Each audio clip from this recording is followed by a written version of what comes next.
नमस्कार, मी मंजिरी. आपण पाहत आहात लोकसत्यवाणी न्यूज चॅनल. लोकांची सत्य कहाणी कथन करणारी वृत्तवाहिनी म्हणजे लोकसत्यवाणी.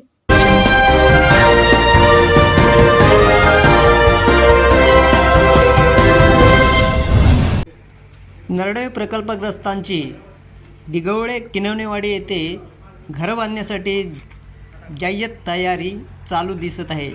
याचा आढावा घेतला आहे आमच्या प्रतिनिधींनी. चला तर पाहूया.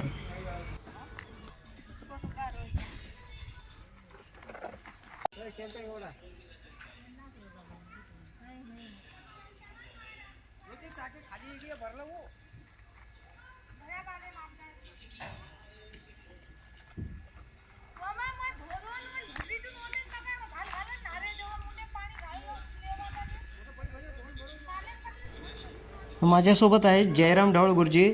चला तर ऐकूया त्यांच्याकडून.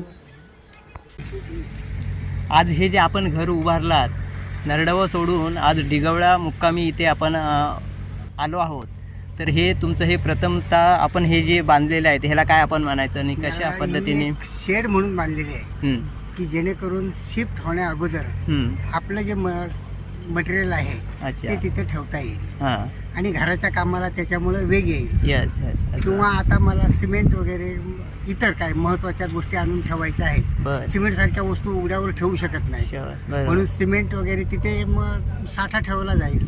किंवा महत्त्वाच्या काही वस्तू आहेत मौल्यवान ते तिथे ठेवता येतील. अच्छा, जेणेकरून आता पावसाला पण सुरुवात होत आहे आणि कदाचित आपण नवीन चांगलं घर बांधायला ज्यावेळी सिमेंट वाळू वगैरे किंवा अशा काही गोष्टी ठेवणार तर त्याच्यासाठी ही एक आणि देखरेखीसाठी बरं पडेल. अच्छा, त्यासाठी तर इथे 2 in 1 आहे, म्हणजे वेळ पडला तर आपण राहू पण शकतो आणि आपलं सामान पण ठेवू शकतो. सामानही ठेवू शकतो. आणि घराकडे आता घर म्हटलं म्हणजे आता हे साधारण बंगला टाईप घर आहे. ह्याच्यात आपण घरातलं जे सामान आहे ते घरात म्हणजे ह्या नवीन बंगल्यात ठेवू शकत नाही. राईट, बरोबर. त्यासाठी आता हे शेड बांधले, त्याला पोटमाळा आहे. त्या माळ्यावर सगळ्या वस्तू ठेवता येतील.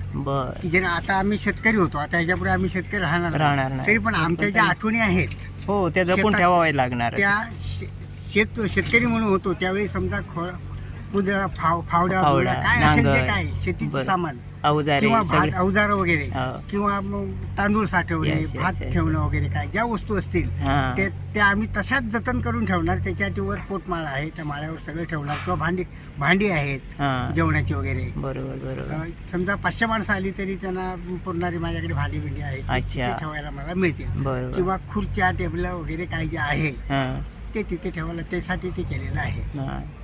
अच्छा, चांगले आहे. प्रथमतः हे जे केलेलं आहे ते म्हणजे कसं आहे, आपल्या जुन्या वस्तू ज्या आहेत शेतकरी म्हटल्यावर नांगर आलं, कुदळ आलं, फावडं आलं, अनेक प्रकारच्या वस्तू अवजारे आलेत आणि त्या आपल्याला जतन अजूनही करायच्या आहेत. जरी आपण शहरासारख्या ठिकाणी आलो, शेती नसली तरी त्या आठवणीत म्हणून ठेवण्यासाठी म्हणून आपल्याला एक जागा पाहिजे उद्या ते दाखवण्यासाठी म्हणून. तरी समजा एक जाता आहे, बरोबर, पीठ जाळायचं ते तर ठेवायला हवं. बरोबर. भविष्यात मुलांना माहिती देखील नसणार, मुलं गिरणीवरच दळून आणणार.